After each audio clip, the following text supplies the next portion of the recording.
And ఇంకొకటి ఈ మధ్య కాలంలో ఎక్స్ట్రా మ్యారిటల్ అఫైర్స్ కూడా ఎక్కువ చాలా అవుతున్నాయి. ఈవెన్ ఆడవాళ్ళకి ఎక్కువ అవుతున్నాయి, మగవాళ్ళకి ఎక్కువ అవుతున్నాయి. అండ్ టీనేజర్స్ కూడా తొందరగా ఫాల్ ఇన్ లవ్ లో పడిపోతున్నారు. సో వీటి గురించి మీరేం చెప్తారు ఇప్పుడు అసలు సమస్య? లవ్ కి అసలు అర్థం లేదమ్మా ఈ రోజులో, అర్థమే మారిపోయింది. అది కోరిక అనాలి, ఇన్ఫాక్చుయేషన్ అనాలి, దాన్ని లవ్ కాదు అది. లవ్ అంటే అసలు ప్రేమ అనే 2 అక్షరాల పదానికి ఒక పవిత్రత ఉంది, అది పోయింది. దానికోసమని జీవితాలని త్యాగాలు చేసిన వాళ్ళు ఉన్నారు. ప్రేమ అంటే అది తల్లి బిడ్డల మీద కావచ్చు, అక్కా చెల్లెలు కావచ్చు, అన్నదమ్ములు కావచ్చు, స్నేహితులు కావచ్చు, ఏదైనా కావచ్చు.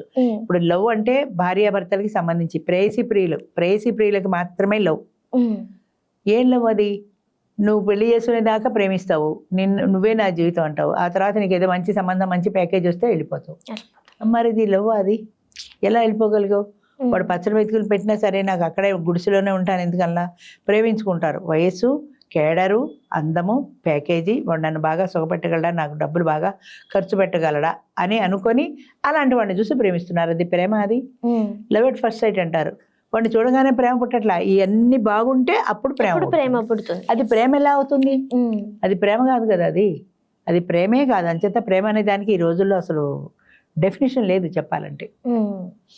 ఇంకా మీరు చెప్పినట్టుగా ఈ చిన్నవాళ్ళు కానీ ఎక్స్ట్రా మ్యారిటల్ అఫైర్స్ కానీ ఇది మనం కంట్రోల్ చేసే స్థాయి ఎప్పుడో దాటిపోయింది. ఎందుకంటే ఈ కోలివిన్ రిలేషన్స్ వచ్చి నీకు హాస్టల్సే పట్టపగలు పబ్లిక్గా వాళ్ళు నడుపుతుంటే కోలివిన్లోకి 2 వెళ్తున్నారంటే దాని అర్థం ఏంటి? నువ్వు ఒక మగతోడు ఎందుకు కోరుకుంటున్నావు? పెళ్లి చేసుకుని ఉండొచ్చు కదా. పెళ్లి మాకు ఇష్టం లేదు, 25 ఏళ్ల వాళ్ళు కూడా పెళ్లి ఇష్టం లేదు. అందుకే రిస్ట్రిక్షన్స్ ఉంటాయి కదా పెళ్లిలో. అదే అవి ఇష్టం లేదు, అవి మాకొద్దు.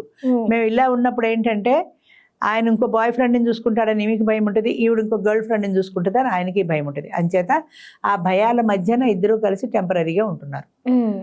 గట్టిగా మాట్లాడితే ఆవిడ వెళ్ళిపోతుంది. నువ్వు నేనే నీ కట్టుకున్న పెళ్ళాన్ని అనుకున్నావా అని అడుగుతుంది. నేనే నీ కట్టుకున్న మొగుడిని అనుకున్నావా, నన్ను డామినేట్ చేస్తున్నావు.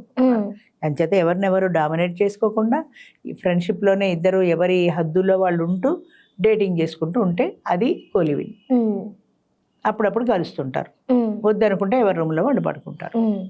అసలు ఇప్పుడు ఒకప్పుడు ఏంటంటే భార్యాభర్త పిల్లలు 7 ఏళ్ళు 8 ఏళ్ళు వచ్చినా కూడా అమ్మ నాన్నతోటే పడుకునేవారు. ఇప్పుడు నెలల పిల్లల్నే వేరే పెడుతున్నారు, వాళ్ళకి వేరే ఉండడం అలవాటు చేయాలని. వాడు అమ్మని ఏడ్చి ఎప్పటికో పడుకుంటాడో నెమ్మదిగా అలవాటు అవుతుంది వాడికి. భార్యాభర్తలు ఇద్దరు వేరే పడుకున్నారు. ఇప్పుడు ప్రజెంట్ సిచ్యువేషన్ ఏంటంటే భార్యాభర్తలు కూడా ఒక గదిలో పడుకోవట్లా. చాలా మంది యంగ్ జనరేషన్లో భార్యాభర్తలు ఇద్దరికి ఎవరి రూములు వాళ్ళకు ఉంటాయి. ఎందుకంటే కంప్యూటర్లో వీళ్ళు వర్క్ ఫ్రమ్ హోమ్ చేసుకుంటూ ఉంటారు, ఏదో వర్క్ చేసుకుంటూ ఉంటారు. రెండో వాళ్ళకి నిద్ర డిస్టర్బెన్స్ ఎందుకు? అందుకని ఆమె అలాగే ఉంటుంది, ఈయన అలాగే ఉంటాడు. ఎవరి రూమ్లో వాళ్ళు ఉంటారు. ఎవరి రూముల్లో వాళ్ళు ఉండే ప్రైవసీ ఎప్పుడు వచ్చిందో, వీళ్ళ మనసు తిన్నగా ఉండక కాస్త పక్కకి సైడ్కి వెళ్ళిందంటే ఎవరో బాయ్ ఫ్రెండ్తో ఆవిడ మాట్లాడుకుంటుంది, గర్ల్ ఫ్రెండ్తో ఈయన మాట్లాడుకుంటాడు. తప్పులేదు కదా, ప్రైవసీ ఉంది, ఎవరు వింటలేదు. ప్రైవసీ అనేది ఇలాంటి దరిద్రాలకు అలవాటు అయిపోయింది. ప్రైవసీ అనే దాంట్లో ఒక ఏకాంతం కోరుకుంటారు. అది ఎందుకు కోరుకుంటారంటే ఇలాంటి దరిద్రాలు చేయడానికి. ఆవిడ మాట్లాడుకుంటుంది, ఈయన దాన్ని నేను మాట్లాడుకుంటాడు. రేపు మా ఆయన ఊరు వెళ్తున్నాడు, 2-3 రోజులు రాడు, నువ్వు వచ్చేసేయి అంటుంది. అలాగే అయిపోయాయి అంతే. దాన్ని ప్రేమ అని ఎలా అంటాం? అంచేత ప్రేమ అనే దానికి అసలు ఆ పవిత్రతే పోయింది. అది ఇన్ఫాక్చుయేషన్ తప్ప, మోహావేశం తప్ప వేరే ఏమీ లేదు. ఇంకొకటి, ఇప్పుడు చిన్నవాళ్ళైనా పెద్దవాళ్ళైనా సరే ఏజ్ గ్యాప్ అనేది అసలు ఎంత ఉంటే మంచిది అంటారు? ఒక ఆడ మనిషికి ఒక మగ మనిషికి ఏజ్ గ్యాప్ ఎంత ఉంటాయి? కొందరు చెప్తారు కొంచెం, ఇప్పుడు ఐ థింక్ 30 years ఉన్న వాళ్ళని ఒక 20 years అమ్మాయి చేసుకుంటే ఈ అమ్మాయి ఏజ్ వచ్చే వరకు సైడ్ వాళ్ళకి డైవర్ట్ అయిపోతుంది, ఆయన దగ్గర చూసుకోలేకపోతున్నారని మాట్లాడుతుంటారు కదా. జనరల్ గా ఏజ్ నుంచి ఏజ్ గ్యాప్ ఉండాలి. అది అంటే నా పర్సనల్ ఒపీనియన్ ఏంటంటే ఒక 5 years వరకు పర్వాలేదమ్మా. 5 years వరకు చూడొచ్చు. 5 years దాటిన తర్వాత అన్నీ బాగుంటే 1-2 ఏళ్ళు తేడా ఉన్నా అడ్జస్ట్ అవ్వాలి. ఇప్పుడు పెళ్లి సంబంధాలు ఉన్నాయనుకో, చూస్తారు ఏదో నీ రిక్వైర్మెంట్లు ఒక 10 ఉంటాయి. అందంగా ఉండాలి, ప్యాకేజ్ బాగుండాలి, ఏవో ఉన్నాయి. అందులో నీ ఏజ్ కూడా ఉంది, అన్నీ బాగున్నాయి. ఒక ఏజే ఎక్కువ ఉందనుకో, 7 ఏళ్ళు తేడా ఉంది ఇద్దరికి. మిగతా అవన్నీ బాగున్నప్పుడు అడ్జస్ట్ అవ్వాల్సి వస్తుంది. 2 ఏళ్ల ప్యాకేజీలో ఒకడు నచ్చాడు నీకు, కానీ వాడి ప్యాకేజీ బాగాలేదు. నీకు కావాల్సిన చిన్న నిన్ను దేశాలు తిప్పలేడు, లేదా వాడు ఉద్యోగం చిన్నది.